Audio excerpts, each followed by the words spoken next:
It's Saturday evening. It's time to talk about the creme de la creme of comic books with Drew from Comics Elite. How you doing, Drew? I'm doing great, Wes. Yeah, let's talk about some comics.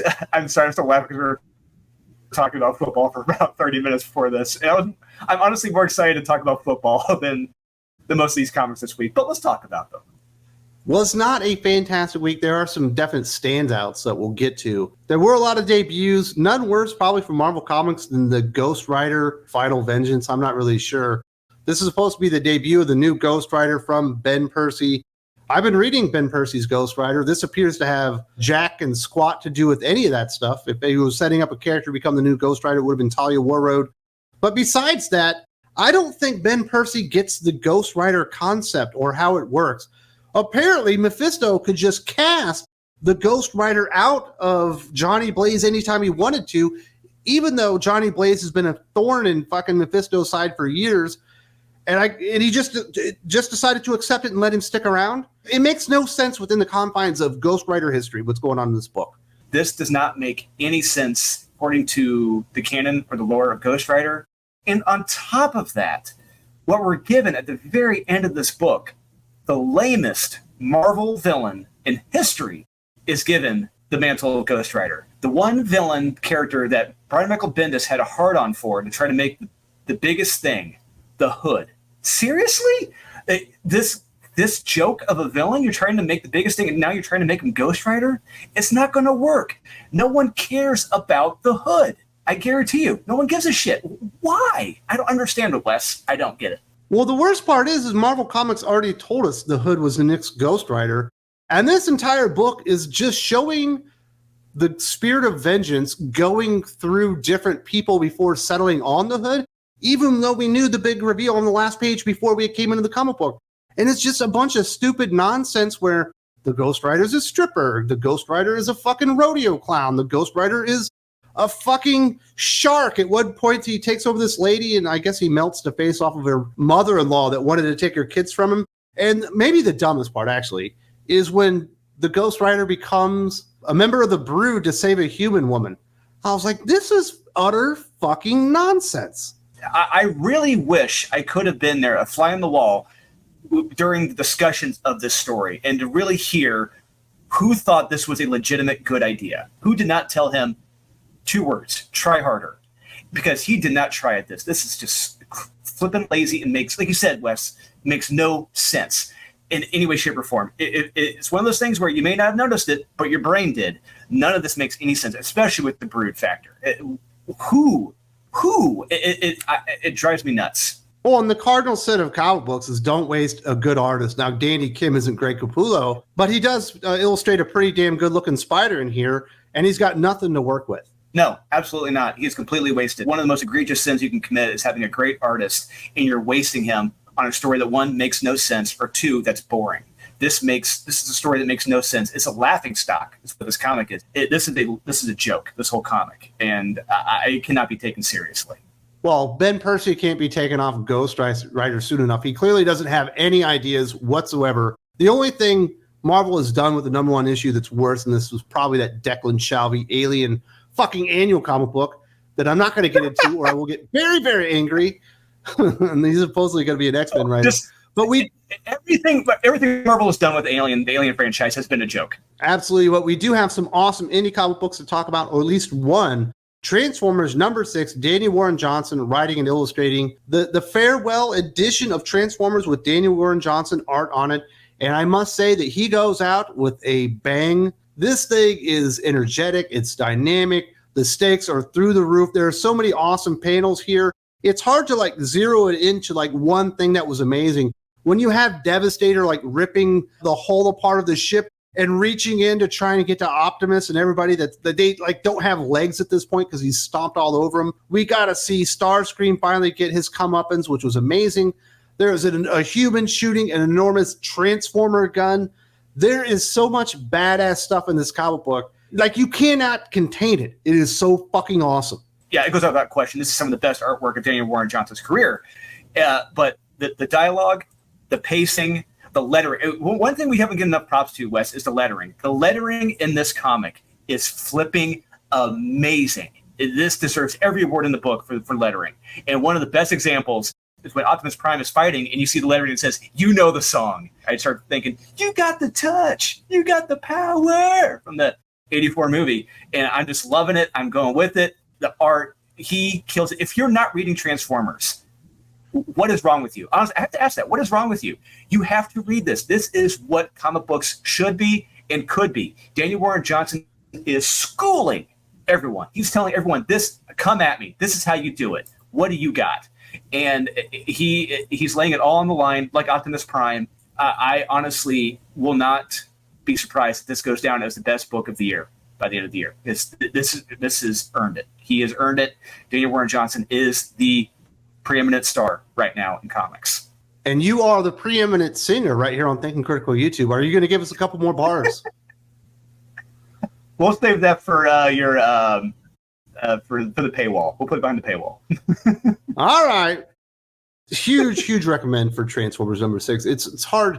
Like, I'm understating it, and I'm this excited. That's how amazing that comic book is. Unfortunately, that was really the only standout from the indie comic book. So we did have one Marvel comic to recommend. Symbiote Spider-Man 2099, #1, Peter David writing, Roge Antonio on art. Peter David had been doing Symbiote Spider-Man. Obviously, Peter David is the man associated with Spider-Man 2099 coming together in this one. And this is actually a lot of fun. I'm not the most well-versed person when it comes to Spider-Man 2099 and in Miguel O'Hara and all that kind of stuff. This is clearly happening in a very specific point in time within the Spider-Man 2099 universe. But it's pretty cool. You get Venom 2099, you get Punisher 2099. We got major deaths happening on here and a whole lot of action. And Roge Antonio might not be a superstar at Marvel Comics, but he's a really reliable hand, and he sells it pretty damn good with the art. Peter David, it's unfortunate he's not feeling too well right now. We know that he's having some medical issues, but this dude should be he should be the guy that's leading out the new X-Men reboot, because everything he's done at Marvel Comics for the last 3 years has simply been awesome. Yeah, you're right. Everything Peter has done, from the Hulk, everything in the Hulk he's done, even the X Factor like two-parter he did was really damn good. I was so worried reading this because I didn't look at the credits, because I saw Spider-Man 2099. I'm thinking, God, not another Steve Orlando piece of crap. But I was shocked when I opened it up. I'm like, oh my God, Peter David. And I had a blast reading this. The pacing is fantastic. The dialogue is fun. The guest stars in this. You get the Punisher 2099, Venom 2099. They're all in this. And there's a big death in this I didn't see coming. I was surprised and shocked. And I love how Peter gives a unique voice to the symbiote and just pretty much shows like how there is a cost. There's a problem to the symbiote. You know, it's not just like, yep, I got a symbiote. Nothing really changes. No, there's a big difference now when you have a symbiote. There's a difference mentally. It takes you over. It's great stuff. I love it. Do check this out. You will have a lot of fun. Absolutely. Definitely check that one out. A big time standout at Marvel Comics. Now let's move over to DC. We've got a couple of recommendations there. Green Lantern #9, Jeremy Adams writing, Zermanico on art. I was actually going to do a full spotlight on this particular series this week, but we do get a final page reveal here that told me I need to wait a couple more issues just to make sure, but Jeremy Adams is absolutely knocking it out of the park. We are opening up the Green Lantern lore. It turns out there's a reason there's so many human lanterns. Does he completely nail that one? I don't think so, but he sure did try hard. He's made a better explanation than any other writer has thus far in Green Lantern history. And we finally got Hal Jordan with the real Green Lantern ring. He can finally escape the Earth itself. And we get the return of an old school Green Lantern character, Pieface, although I don't think we can call him that anymore. And this was a whole lot of fun. Although the final page reveal of JoJo Mullen's fine ass saving Hal Jordan from incarceration gave me a little bit of pause, but I'm fully on board. This is the best ongoing series at DC Comics. I'll give it time. I'll give it an issue. We'll see what happens. Maybe Jeremy Adams will actually do what other writers can't do and write her well in the next issues. We'll see what happens. Hopefully I can come on board with this character as well. But yeah, this was fantastic because, like you said, he had a lot of heavy lifting to do to save the Green Lantern Corps from what has happened. He's fixing all the problems that Jeff Thorne set up, and he's doing a good job with that. And I got to commend him on that. And it may not, like I said, may not make 100%, but he is certainly trying. I can go aboard with it. I am fully on board, and I had a blast reading it. It was great seeing how Jordan take off into space again with his actual ring. Yeah, I had a lot of fun with this issue. And if you're not reading Green Lantern anymore, guys, do check this out. You will be back on board, full power, with this Green Lantern issue.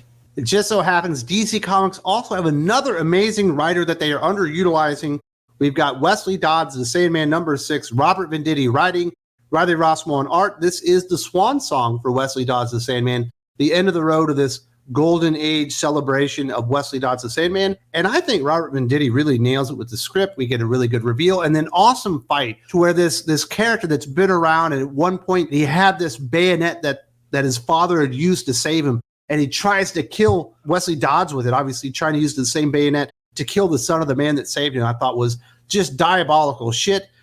The art didn't really bother me as much in this particular issue. It kind of works in one particular splash page until you get the final page reveal where the JSA show up to invite him to join. And then you're like, oh, God, yeah, this Riley Rossmo art is shit, isn't it? And it's too bad that there wasn't better art on this book because the story deserved better.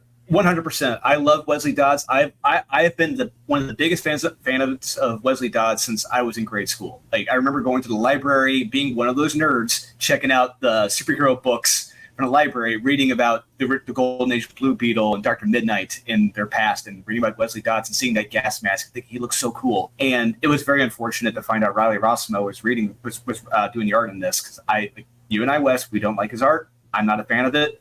And the minute I saw that JSA page for this book, I said, I'm checked out. I am definitely not reading this now. So, Wes, you read this. I didn't, because that page, the JSA, when I saw that preview page, I'm like, no, I'm done with Riley Rossmo. I don't want him drawing my heroes. I don't want him drawing the JSA. Have him drawing aliens. Have him drawing monsters, because that's where he belongs, not drawing heroes or humans. You missed out on one hell of a conclusion, at least as far as the story goes. The art certainly could have used something to be desired. Now, Drew, you also are working on some comic books. In fact, you have an opportunity for people to jump back in on Unholy Nightmare in the BackerKit. Absolutely. Unholy Nightmare, it was a successfully crowdfunded campaign. The BackerKit is available right now for pre-order. And as of today, we are now 53% done with the book. And Aurelio just turned in his new page as of last night. That we're seeing now, hopefully, is the latest page from Aurelio. And everything should be going according to plan, right? Yeah? Hopefully. We'll see what happens in the next page or so. Aurelio Mazzara and I have worked our butts off to tell a fantastic story here that's fun, kinetic, action-packed, horror-filled as well, that everyone will love. If you loved Image Comics from the 90s, you will love Unholy Nightmare. Very nice. And if you love comic book reviews and maybe getting the 411 a little bit earlier than Saturday, you definitely need to go check out the Patreon, because while a lot of these people like Drew have jobs where they can't come and join me during the week, Jim does not. He and I are all about the comic books, and we have the Hot or Not podcast exclusive to Patreon, link in the video description, where we talk about all the good stuff, the good, the bad, everything in between from Marvel, DC, and all the independent comic books. And it comes out every single Thursday. Definitely check that one out, and I think you're going to have a lot of fun there.